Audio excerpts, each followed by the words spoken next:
बैठ जाइए सब लोग बैठ जाओ।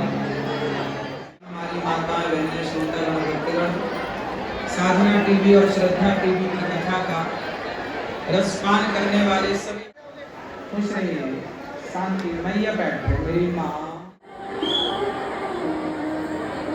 सुनो, भगवान की कृपा से आज भागवत जी की कथा में परीक्षित बन के हमारी मैया श्रीमती मीना जैन, श्री दिलीप जैन जी पटना बिहार से हैं। आज इनके पोते का जन्मदिन है, चौथा जन्मदिन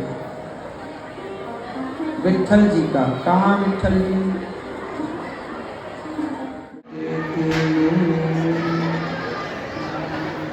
खुश रहो, भगवान की कृपा बनी रहे।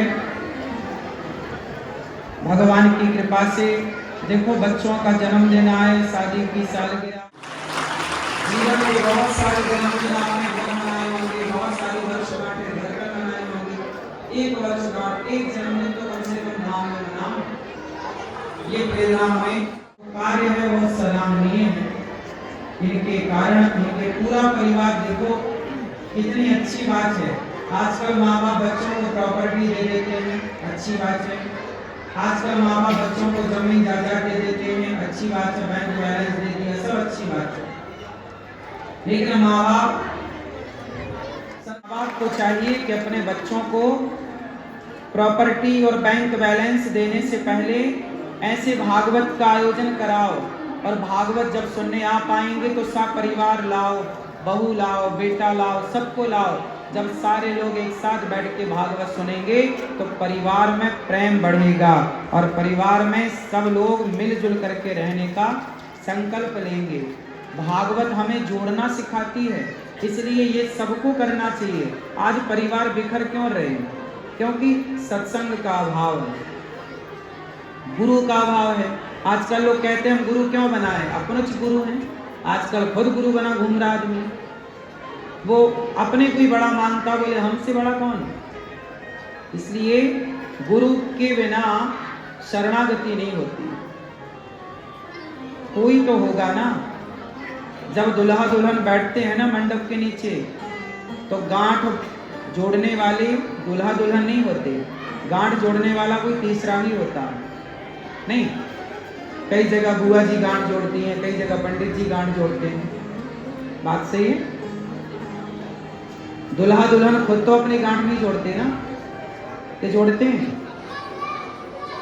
गठबंधन कौन करता है? कराता है बुआ जी कराती हैं या आचार्य जी कराते हैं? पंडित जी, गुरु जी कराते हैं।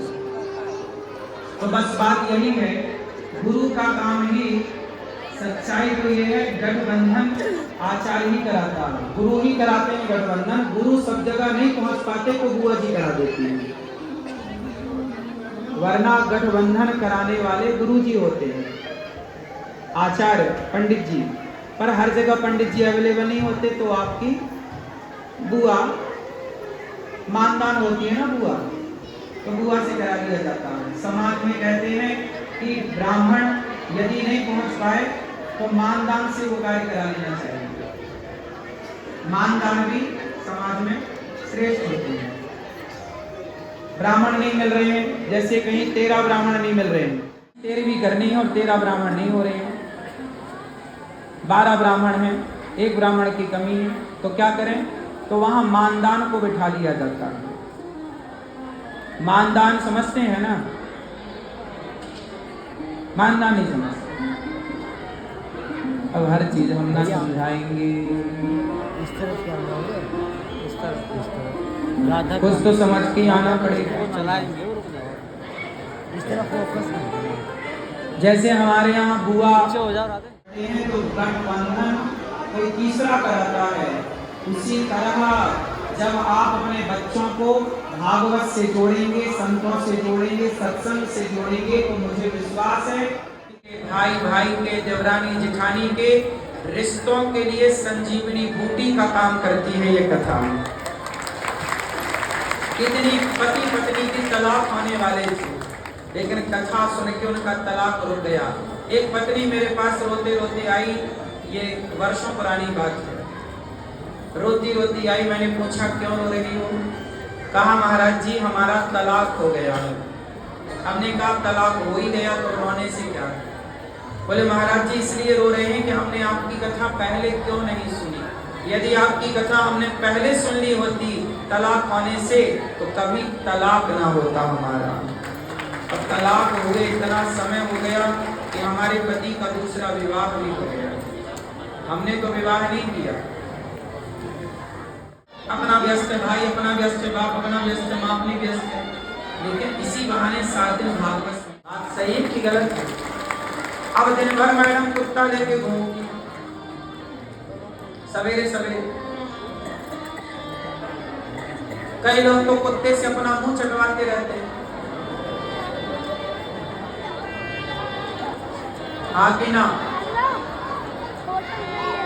भैया? सवेरे सवेरे कुत्तों को लोग